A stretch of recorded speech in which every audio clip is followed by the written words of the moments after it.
Sorry, I just realized that I was muted the entire time and you all did not hear anything I said. You think I haven't been doing this for over a year now. Apologies for that. I'll start over. Good day, good evening. Welcome all to the end of the year roundtable, our final webinar in the 2021 season. My name is Simbiat Youssef, I'm not a programs manager. I am the member relations manager at Fort. We'll be joined by our facilitator, Fort's executive director, Jeff Allen, and as well as some industry leaders to discuss 2021 and a sneak peek or look ahead at 2022. Attendees, we ask that you please submit all of your questions via the attendee chat. We will get through them as during the facilitated conversation today. A brief intro to Forth. Forth is a nonprofit trade association working to accelerate the use of smart transportation through our work in four focus areas, which are industry development, such as events as the Roadmap Conference, which I hope you all are registered for, taking advantage of the early bird pricing. We work in policy advocacy, demonstration projects, and consumer engagement. Through all of these efforts, we hope to advance the use of clean and equitable transportation.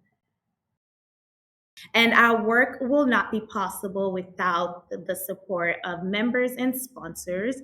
If you're interested in learning more about sponsorship opportunities or the membership at Forth, you can reach out to me, Simbiat Youssef. My email is on the screen, and I will have more information in the webinar recap. And are you searching for a job? Forth is currently hiring. We have positions in the Director of Development and Communications, Program Associate, Program Manager, Senior Program Manager, and Human Resources Manager. Please feel free to share these opportunities with your network. We will also include them in our webinar recap. And the pre-sale pricing for the Roadmap Conference will be ending January 14th. We hope you've reserved your spot. You don't want to miss the Roadmap Conference coming back. We're hoping for an in-person conference June 29th through the 30th of 2022 in wonderful Portland, Oregon. And with that, I am going to pass it along to Jeff to introduce our speakers today. Jeff? Thanks very much, Simbi. And yes, I read somewhere that "you're on mute" is the phrase of the year. So you're in good company. Thank you all for joining us today. I'm excited about this panel. I have my holiday tie on. I am ready to go. And we're going to be joined by a great lineup of speakers today to talk about what happened over the past year and what we have to look forward to in the year coming up. I'm going to give quick introductions and then we'll jump right into some prepared questions, but we're also looking for some great questions from you all. So please do put those into the Q&A. First off, we have Nadia Mallakh from Xcel Energy, who is the Area VP for Strategic Partnerships. And we have Chris King from Siemens, Senior Vice President for E-Mobility. And Linda White from BMW, Director of Government External Affairs, and I have to add, a former Fourth board member. So excited to see you back, Linda. And we had scheduled Andrew Wishnia from U.S. Department of Transportation. So I have to tell you that you may have missed the news, but there were some major EV announcements yesterday from the administration and some follow-up to that today. So he has been detained. We understand he may be able to join us later on in the webinar. And if so, we will save some hard questions for him. But otherwise, we understand. We'd rather have him off doing his job than telling us about it. So let's jump right into some questions. So 2021, big year, obviously. Why don't you each of you give me your headlines in a couple of minutes. What do you see as the top 2 or 3 biggest kind of game-changing developments of the year? And I'm going to pick on Nadia first. All right. Well, good morning, good afternoon, or maybe even good evening, depending where you are.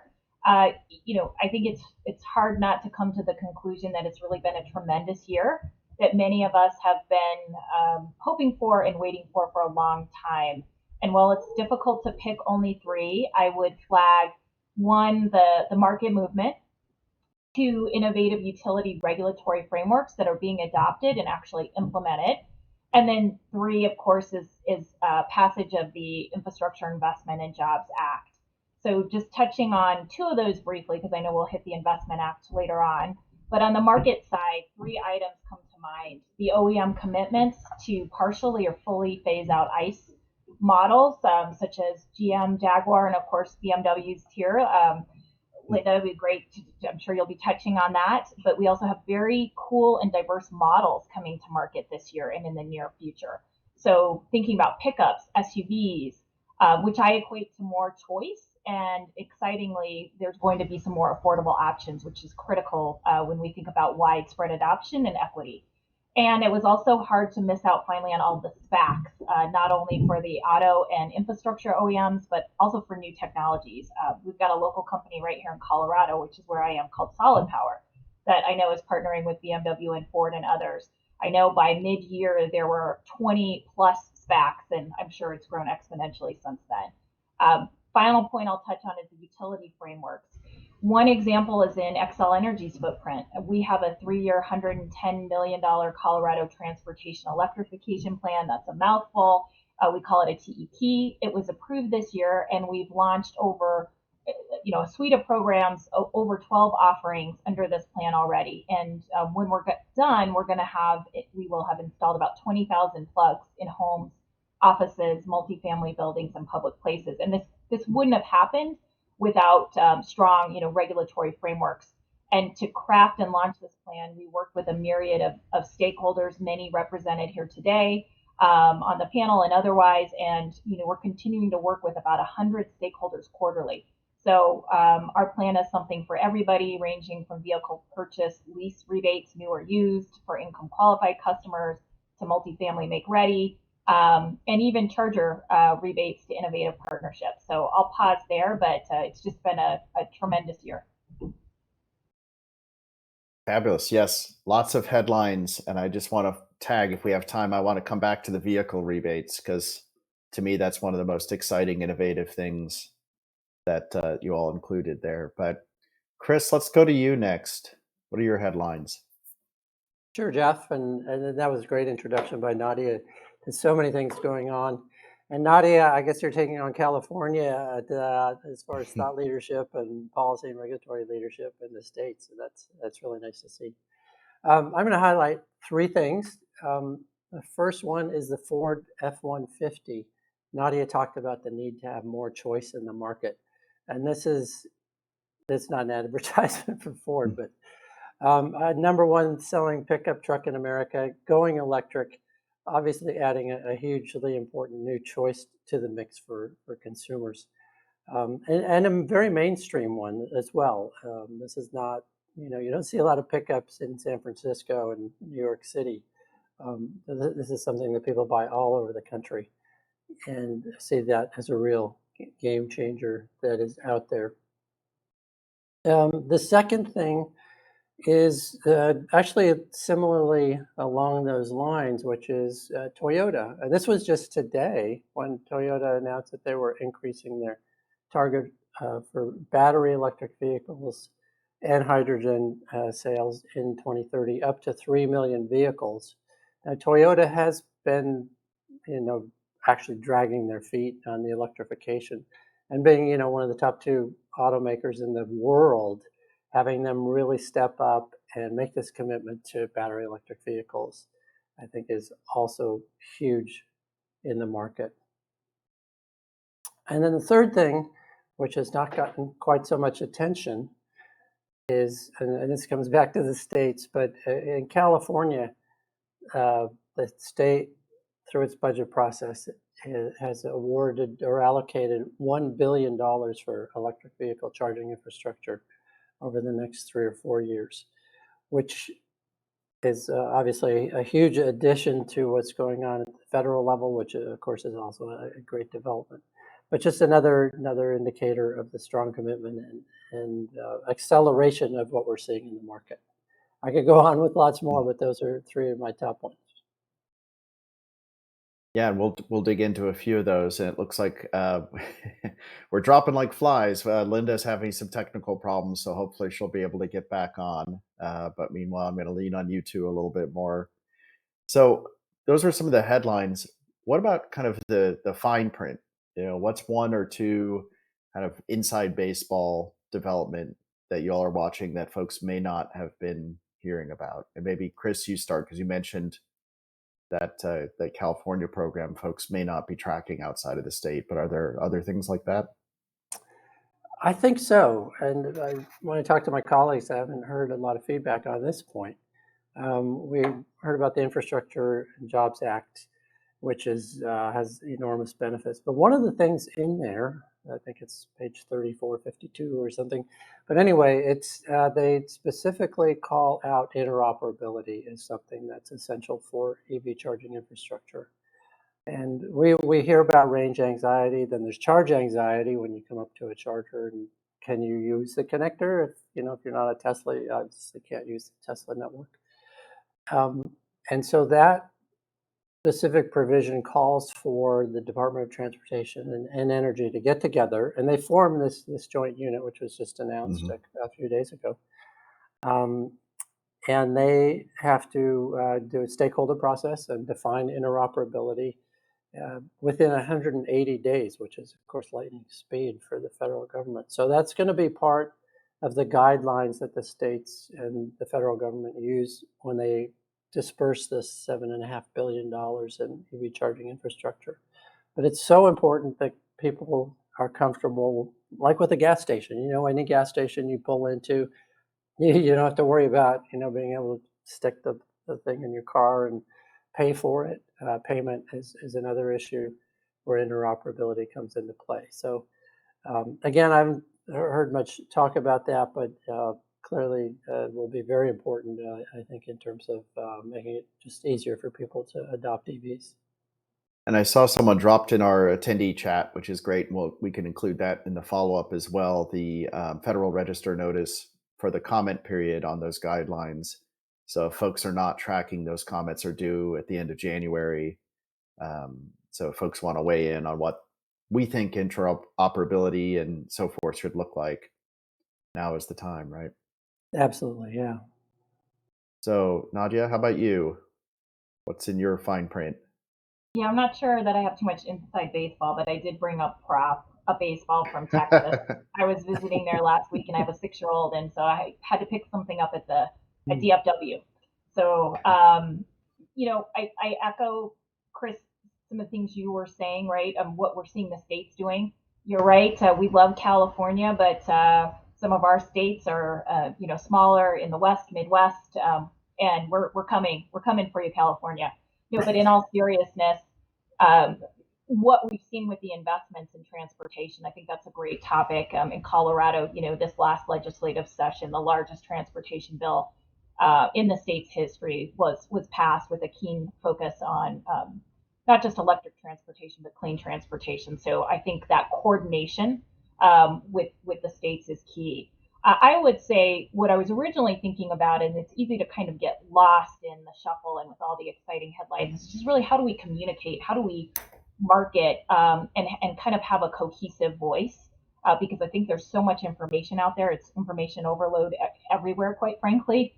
And people can find whatever they want on pretty much any topic. But when we think about the environmental or the sustainability benefits and the cost benefits, particularly for fueling, I think that that's a place that is really going to be key to having some clear, concise messaging that's digestible, for everyday folks who are considering purchasing a vehicle, for businesses, large and small. I mean, particularly small businesses. That's a key area.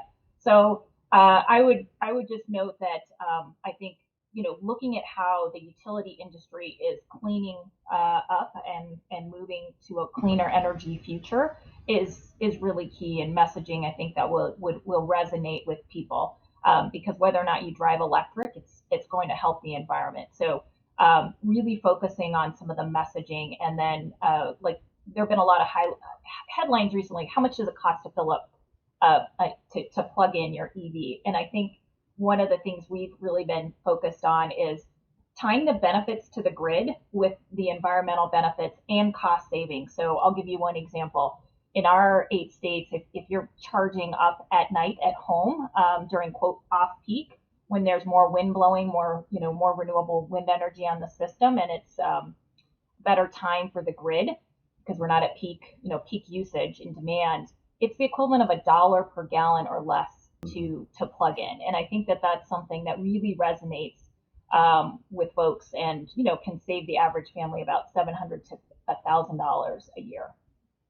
So that's my only baseball, and I'll put away my baseball now.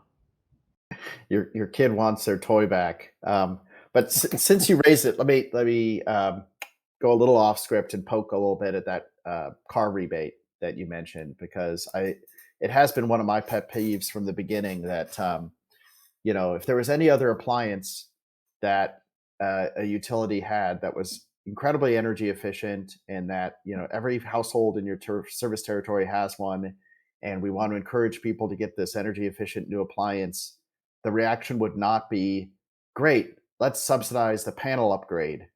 It's like, no, you subsidize the appliance. And yet I think this is the only example I can think of an electric utility providing a rebate on the actual appliance, the vehicle. So can you talk a little bit more about that and how you accomplish that? Sure. So I think it's a great point, and there are few and far between. Not a lot of utilities offering this, but what's really unique about our rebate program is the fact, and I think it can be a model nationwide, is the fact that we're targeting income qualified customers, right? So first, you have to be income qualified. Second, the electric vehicle has to be 50K or less MSRP. Third, it applies to purchase or lease and new or used. So in Colorado, you can get $5,500 off a new EV that otherwise meets those criteria, and $3,000 off a pre-owned. And you can couple that with any federal incentives. I know we'll talk about that a little bit later today, but I think you're right. If you want to move adoption, and we think about the benefits, when part of our programs also include grid managed charging, right? So getting customers in those programs so they're charging at night at optimal times for the grid and for the customer's pocketbook, and quite honestly, when you get a lot of wind energy, as I mentioned. So I think you're right. It takes a mind shift change, and I'm glad you remember the appliances and what we were doing in the 40s, 50s, 60s. There's a role here certainly for utilities and their commissions to play, and I think it can be complementary and additive. So we're super excited. We just launched that program in August, and with our dealer partners, even, we can get customers pre-qualified so they can get the rebate right there when they purchase the car. So we're trying to think about the customer experience and partnering with a lot of local organizations to get the word out to our income qualified customers that might be considering it, buying a vehicle or leasing a vehicle. And I think we have Linda back on the line, but without video. Are you there, Linda? Yes. Can you hear me okay? Excellent. Yes. We'll give you a choice of either or both of these questions, either a couple of headlines you've been watching this past year, or a couple of fine print items that you've been watching, but maybe other folks on the call have not. Okay. Well, first of all, thank you for the opportunity to join you all today. Let me see. Obviously, the infrastructure bill, that was huge from an industry standpoint. So that's definitely one to highlight there. And I'm not sure what the others notable items noted by my fellow panelists here. I guess for me, I would probably just take it internally with regard to what we're doing at BMW. And that was, we are currently taking reservation orders for the iX and i4 that is, on the market next year. And we've done a showcase here in Los Angeles to just show customers what's coming out, what the vehicles are, and just, talk about the benefits of those vehicles. So just excited for what we have coming out to continue to grow this market. Great. Okay, well, one of my headlines for the year would have been the growing focus on equity in transportation electrification, which I will say when we started doing this that work about 5 6 years ago, we got a lot of funny looks. I don't get those so much anymore. So I'm curious how that's showing up in your organizations. And let's see, Chris, why don't I start with you? Sure. You don't think about Siemens as a consumer advocate, but we're a technology company, obviously, and that's our focus. Good German engineering, but surprisingly, maybe not surprisingly, but surprisingly, I would say we've had a lot of internal discussions about this, and we actually have a global ESG initiative. We appointed a global chief officer for ESG, and in our case, the E goes beyond environmental and also includes equity. So we have been very actively supporting some of the provisions in the Jobs Act go to equity. Some of the programs in some of the states go to equity as well, and we've been vocally supportive of those. We've led efforts to sign support letters and so on, and we agree. I mean, this revolution has to benefit everybody. It's good for political reasons, of course, but it's good for the environment, and it's just the right thing to do. That's the way we see it. And Nadia, you touched on this a little bit with your vehicle rebate program, but how else have you seen that showing up in your work over the last year or so? Yeah, so I mean, we serve all of our community members within our footprint. So equities are, very important to us, and we want to really focus on making this transition more accessible for everyone. So I think our Colorado TEP is a good example. I mentioned that already, but I'll highlight that we're directing at least 15% of the $110 million plan, and this is just Colorado. We have a TEP in New Mexico, which just got approved in September. It's smaller, but it's really exciting. And we've got other plans in the upper Midwest. But I'll use this example because 15% is at least specifically targeted towards our income qualified customers and communities, in addition to customers in higher emission communities, HECs as we call them. And those are defined, working with our state. So our residential, multifamily, and commercial portfolios offer enhanced rebates to customers and communities who meet certain criteria, right? And so I'll give you another example. You mentioned, the panel, which you're right, it's not just about the panel, but that's also an important piece, right? So we have programs where we can install a charger in a customer's garage for a low monthly fee, but for the wiring that you may need to bring your premises up to compliance with code, we have a home wiring rebate for any customer who's eligible of $500. But if you're income qualified, that bumps up to $1,300. So I think, Jeff, you hit the nail on the head. It's really a holistic approach. It's trying to think about customers' barriers. So we spent a lot of time with stakeholders in the community learning what barriers are. And then I'll just give one final example that I think is pretty cool. In Minnesota, we are partnering with the cities of St. Paul and Minneapolis to create, and we're supporting the Make Ready infrastructure to create a mobility hub for the Twin Cities. It's called the EV Spot Network, and the Twin Cities have selected Our Car. It's a Minnesota nonprofit car sharing org, and they are going to be, getting the cars out there. And others are helping to fund this too. But when we're done, we'll have 70 charging ports at locations throughout the Twin Cities that can be utilized for, these car sharing services that Our Car offers, but the general public. And additionally, we're partnering further with Our Car to really put some specific chargers in, adjacent to, I should say, multifamily buildings that are in some of our income, targeting some of our income qualified areas and communities, working again with stakeholders to site those. So we're really excited about that because, it gives folks a chance to just be able to drive electric, to have a ride sharing service that's dependable and have the charging infrastructure there. So those are just a couple of examples. Great. Okay. And since Andrew isn't with us yet, I'll just flag, I'm sure he would be talking about the Justice 40 initiative from the Biden administration. And if he comes on and joins us, we can get him to talk about that. But let's turn to the infrastructure bill. That's clearly the banner headline, I think, for most of us, at least recently. And obviously what's gotten the most attention is the funding there, the $7.5 billion for charging infrastructure. But before we get to that, there's a lot of other things in that bill, and I'd love to hear, one other thing other than the charging infrastructure that you're excited about or watching. And Chris, you mentioned before the interoperability and some of those standards. You want to expand on that a little bit, or is there something else there that you're tracking? Oh, and you're on mute. Yeah, okay. Phrase of the year. Yeah, so on the interoperability, there are a couple of things that are really important. And one of these gets to equity. One is the payment interoperability and being able for anybody to come up to any charger and be able to pay and not have to join a network.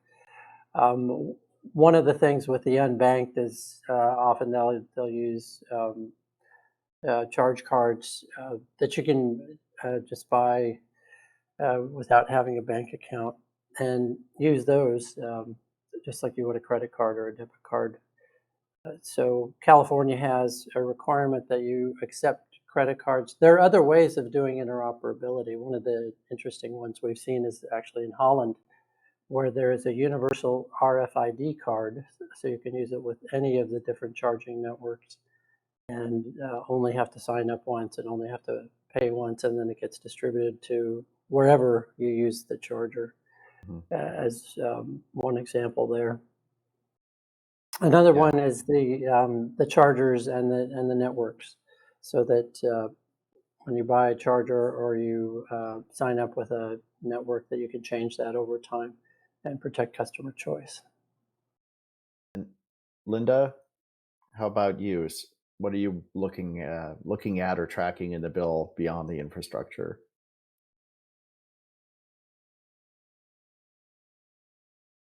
Uh-oh, do we lose her again? All right, we'll skip you. Nadia? I'm going to try to get off mute. I do that about 3 times a day where I'm talking while still on mute.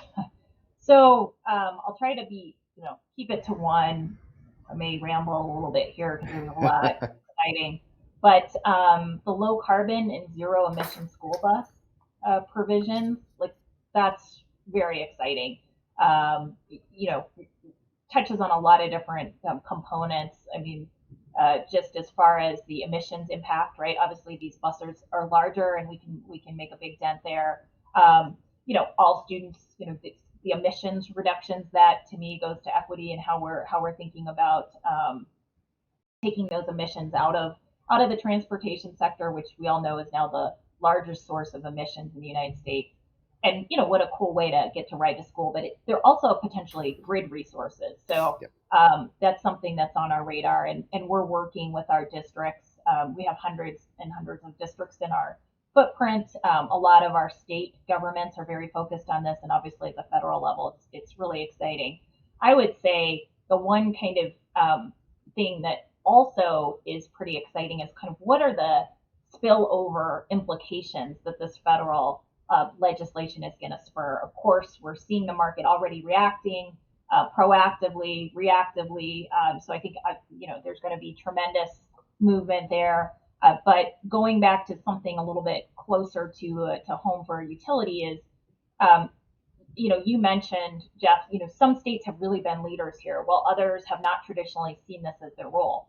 And so having this law in place, I think, may provide and prove over time to be a key factor in helping state utility regulators reinforce and understand the importance of their role. And it includes everything from really exciting topics like we like to geek out at a utility, but most people are not as excited, but rate design, ensuring equitable charging options.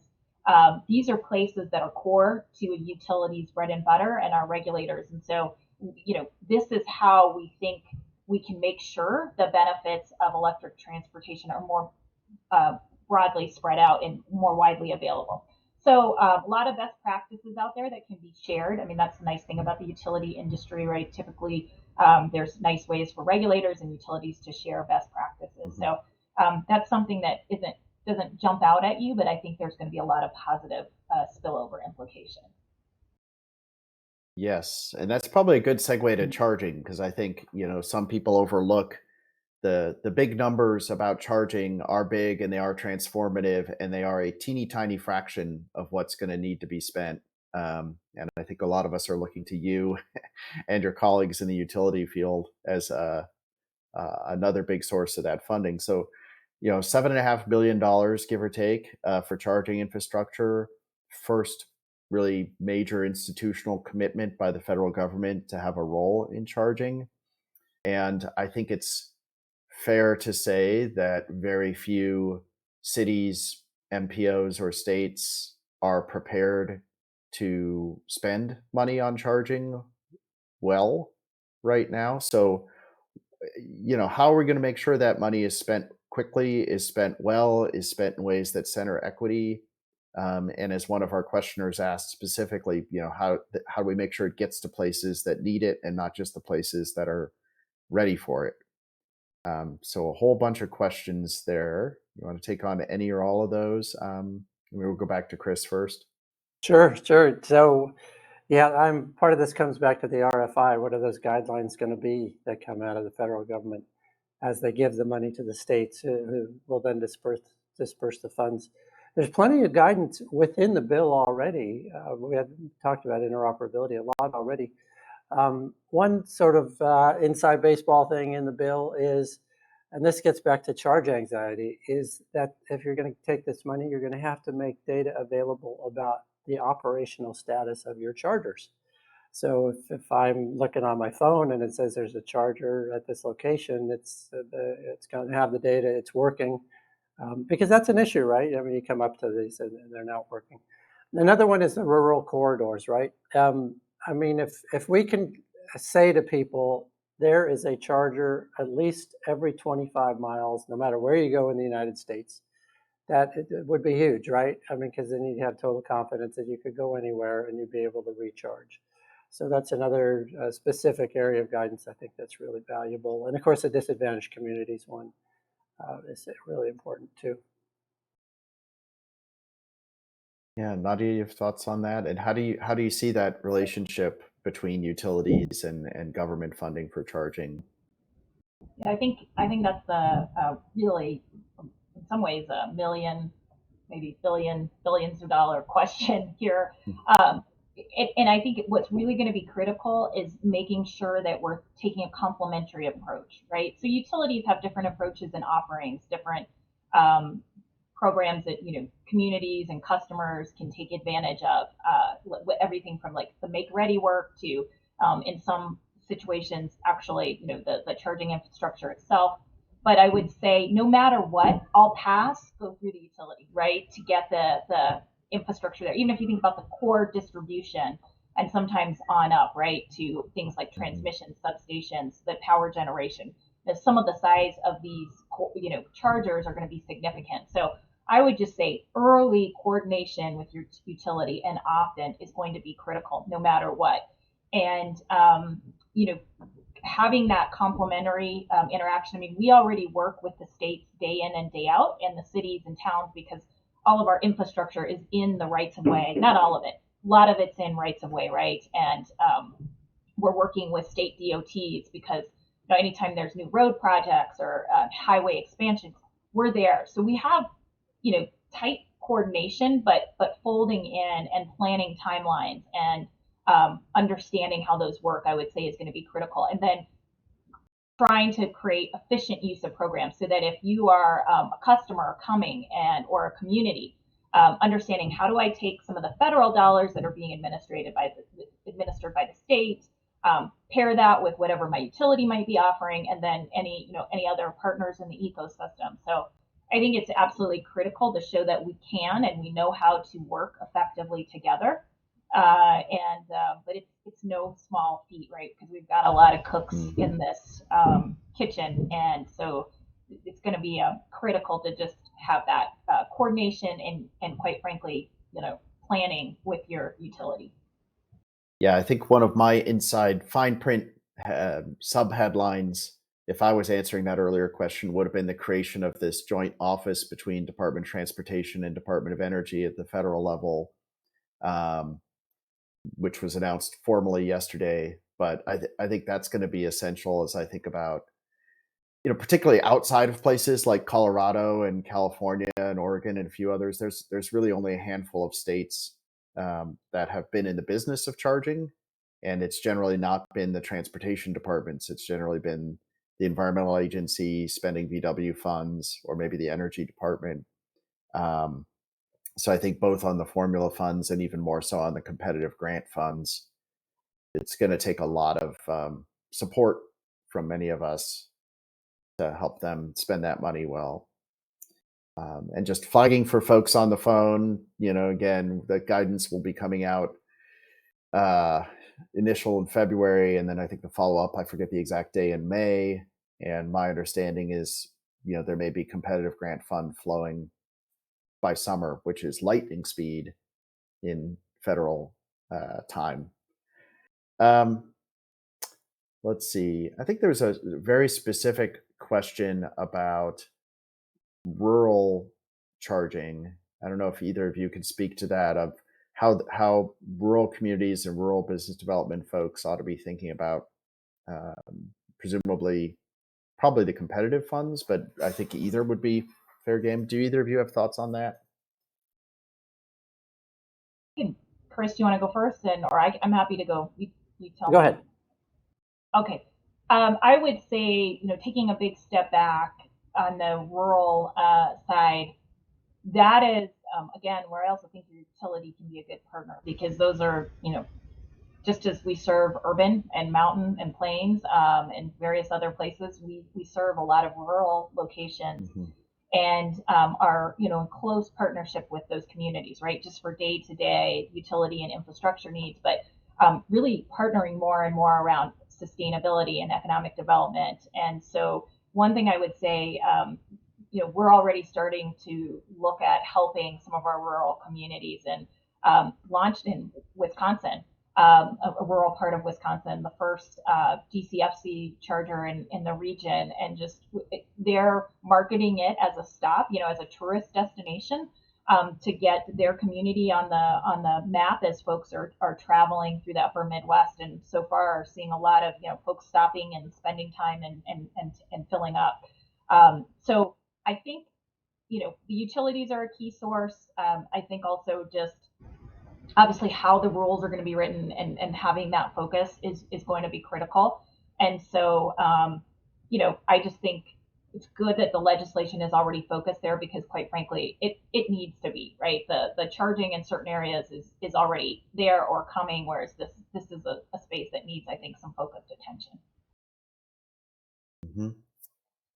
Yeah, one of the issues that I think the industry has pretty much solved around rural locations is you might not have sufficient power available, right, to do DC fast charging. And so combining chargers with batteries has become more and more common in those sort of situations. Another thing that comes to mind is just the siting and the location and getting the charging. And there are more apps coming out. There's a company called Charge Trip put one out where Tesla has this, this is one of the many advantages that Tesla drivers have that slowly the rest of the industry is getting as well. You have an app on your phone, you plan a trip, you say, I'm going from A to B, and it tells you, well, these are the chargers available, and this is where you should plan to charge. Because we've figured out, how much of your battery you're going to use in your car and when you're going to get to the point when you're going to need to charge it, and these are the locations. So now there are third-party applications that are coming out to do that as well. And of course, in rural areas, even if you have a charger every 25 miles, you're still going to have to do some planning, and these make it easy. Yeah, and I'll put in a plug. I think you mentioned you both talked about the F-150 and the coming of pickup trucks, which is clearly going to be a game changer for rural areas. I'll add that Forth is doing some work with electric tractors and electrification of farm equipment, which I think is also pretty exciting. You start to bring some of those things together in rural areas. One of the other questions related to rural that came in from here in Oregon is the corridors in the West are going to be hard pressed to meet a standard of every 25 miles. And the current Federal Highways Alt Fuel Corridor program talks about every 50 miles to be signage ready. With batteries getting bigger, maybe even something longer is appropriate. Do either of you want to hazard an opinion about, I guess, the bigger question of how much of our resources at this point should we be putting into corridor charging for that theoretical person who wants to drive from, Portland to Denver in their, 100-mile older electric car, versus how many resources should we be putting into urban fast charging for gig drivers, or charging for apartment dwellers, or workplace charging? Of course, so you can answer the bigger question or the narrower question about how close together should they be on the corridor. Yeah, so we'd love to see 25 miles, but and you need to fund both. It's much harder to fund those rural areas, right? So in terms of government incentives and government funding, you would probably lean toward, more of those difficult to reach locations and difficult to, frankly, economically justify. I mean, we had to do this with electricity, with the Rural Electrification Administration. If we had left it up to the free market, and we did, and those people did not get electricity. So it's a very similar analogy in this case. But another thing, which is a little bit off of your question, Jeff, but it has to do with rural and urban, but probably more rural. And one of the most exciting developments is V2H, vehicle to home. And the Ford F-150 is going to be the first vehicle that does that. But every vehicle will have batteries, and then, could be that backup source of power, and especially in rural areas where you tend to have more outages, becomes more important. So that's a huge, how much value do you put on that? People are spending a few $1,000s on generators, so that's money that could, they would save by getting an electric vehicle. I also have to editorialize. I think it's kind of like four-wheel drive. It's one of those features that everyone wants and most people will never use, but people are willing to pay for it. So in some ways, that's pretty important too. But Nadia, do you have thoughts on any of that? Yeah, I mean, I think you're right. I mean, our power's on 99.98% of the time. I mean, we're lucky, right?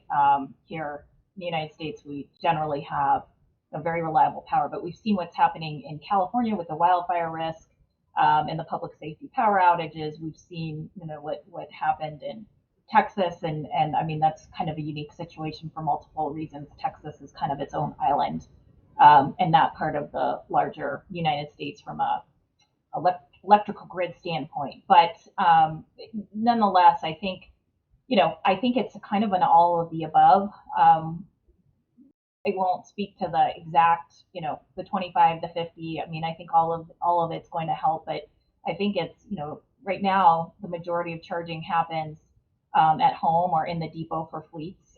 But we know that public charging has a very important role, not only to address range anxiety, but to, provide charging opportunities. So, and I would also say, not everybody has, of course, a garage. So, we're really focused on multifamily and having, other options.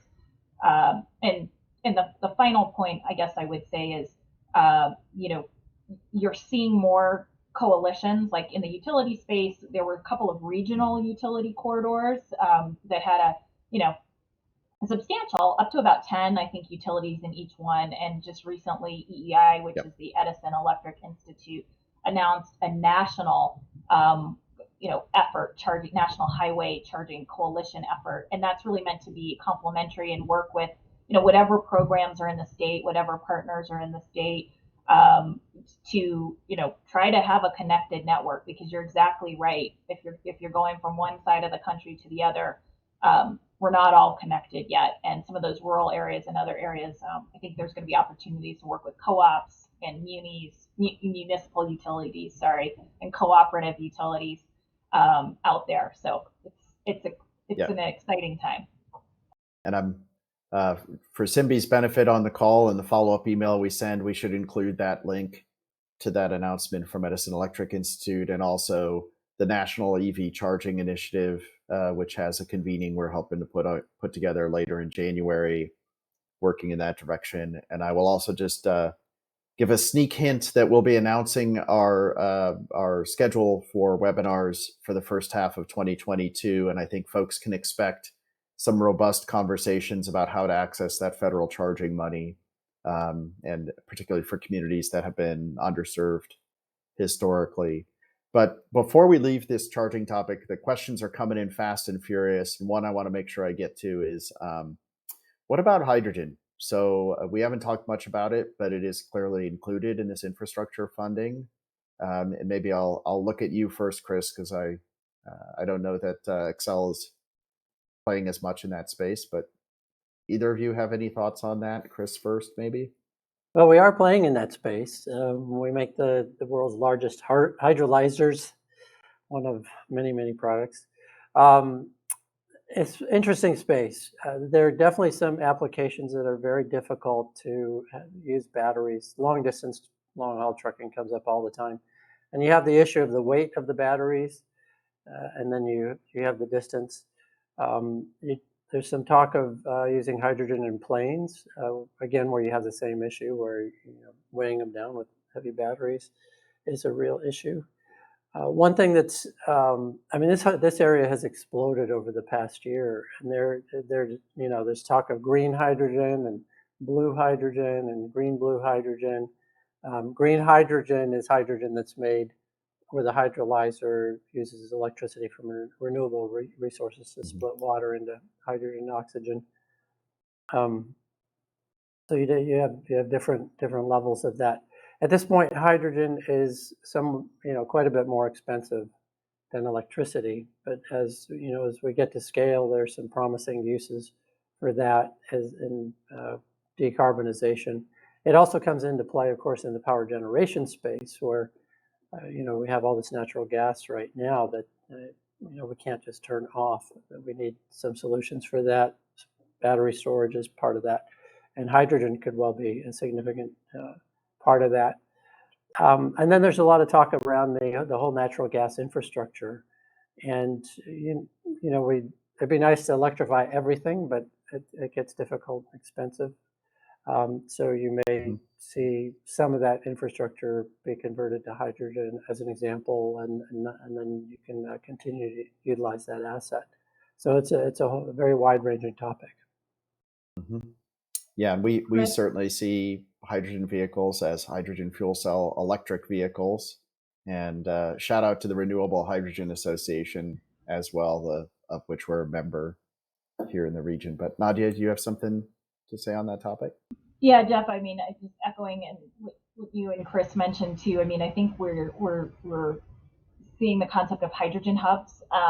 There's a lot of increased interest, I should say, in these regional hubs. I think there's been a focus in some of our states. We love when the states are competing, right? New Mexico, Colorado, Minnesota, really wanting to designate themselves as hydrogen hubs, and of course others. But we do see, particularly when we're thinking about some of the heavy duty applications, that this is going to be a key focus area. I think, Chris, you hit the nail on the head with economics. I think the green, the blue, the not traditional hydrogen that's not green. I think that's hydrogen, to actually get it to, it's very energy intensive, so it takes a lot of energy to get it. Ultimately your end product. So, we take kind of an agnostic approach. We're looking at leading the clean energy transition. So by 2030, 80% of our from the Xcel Energy power sector, we're going to be 80% carbon free by 2030. So when you take a big step from 2005 levels, and then 100% by 2050 on the electric side of the business.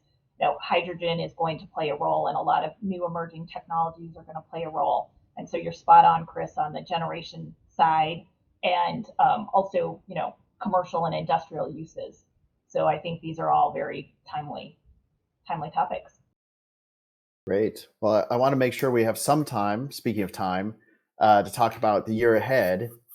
And one of the big things I know we're all watching is the Build Back Better package that's currently, I don't know what the right term is, shall we say, still alive in DC. So could you each talk a little bit about something you're watching in that package that you're particularly excited about or hopeful of? And Chris, I think maybe it's your turn. No, if you have a crystal ball, Jeff, that can tell us whether it's going to pass, I'd love to. I didn't ask you that question. I won't put you on the spot there. But if it passes, what's one thing you'll be really excited about? Yeah, so I mean, this is kind of a generic answer, but it's just much higher levels of funding for the electric vehicles. Another one is the financial incentives for utilities to deploy renewable generation, and that makes a big step toward decarbonization as well. And then the equity, provisions in it, and extending, the benefits of the energy transition to disadvantaged communities are important as well. And Nadia, anything to add? I think the vehicle purchase incentives, because we know that that's the upfront costs are a huge barrier. And, as we mentioned earlier, it's exciting that there are more and more models, increasingly some that are more affordable. And then, of course, there's a pre-owned or used market developing. So those are all critical. But I think you really want to expedite adoption. Helping customers with that initial upfront cost is key. And so that jumps out. I'm so glad you said that, because that was going to be my answer. Big picture is that it focuses more on the vehicles, which again is where you actually get the benefit. I feel like we have to constantly remind people charging itself is just an enabler. It's actually the mobility services that give you all the benefits, whether it's climate or mobility or access to jobs and healthcare and so forth. So fingers crossed that it will pass in some form. Okay, I know we've got just a few minutes left here, so I'd love to get your thoughts about what are you most excited about looking ahead to the next year, even beyond whatever happens in the next few weeks with this bill. What are a couple of things you're most excited about? And Nadia, why don't we go first with you this time? Yeah, I think the partnerships. I think we've got such a diverse ecosystem, and no one entity or obviously person, but yeah, not even the large government investments that we're seeing here can bring all of this together. We really have to collaborate and partner, and so that's what I'm most excited about, is understanding the puzzle pieces and where we can find common ground to ultimately achieve, Jeff, what you noted, the end game, which is reducing carbon emissions, focusing on mobility and access for more people who choose to drive. I saw some comments, it's not always about the car. There's e-bikes, there's transportation. I mean, we're very focused on helping electrify transit buses. And so I think, bringing together those puzzle pieces in the most efficient way to really just expedite adoption is what I'm most excited about. Great. I know. Just go ahead, Chris. Go ahead, Jeff. Yeah. I was just going to say, I'm hoping and wishing and thinking that we may reach that inflection point next year, where electric vehicles go from the early adopters to the early majority. Where, I mean, my daughter bought a vehicle this year, and she said, well, we thought about an EV, and then we thought, well, we might take a couple long trips, and it'd be a pain, and it wouldn't work. So they ended up buying a hybrid. But where people have real choice among vehicles, I mean, we talk about, there's 50 or 100 models out there, but if you look at how many are really available, it's like 4, which are under $40,000, right? And they're all small sedans. So getting some real choice and getting to that early majority stage of where people go out and say, they don't say I'm going to buy an EV, they say I'm going to buy a vehicle, and they choose an EV. Yeah, I think those are both really exciting points. I know that we've, oh, Simbi, I think that's my cue. So if, as they say on my favorite NPR show, Wait, Don't Tell Me, if either of those things happen, you'll hear about it here in one of our webinars or at the Roadmap conference in June. So thank you both for joining us.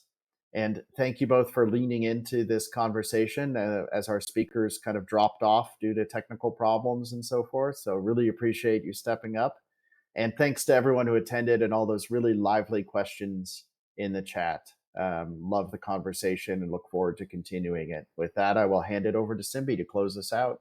Yes, I actually have a question for you, Jeff. Will e-tractors and farming equipment be featured at Fourth Roadmap Conference next year?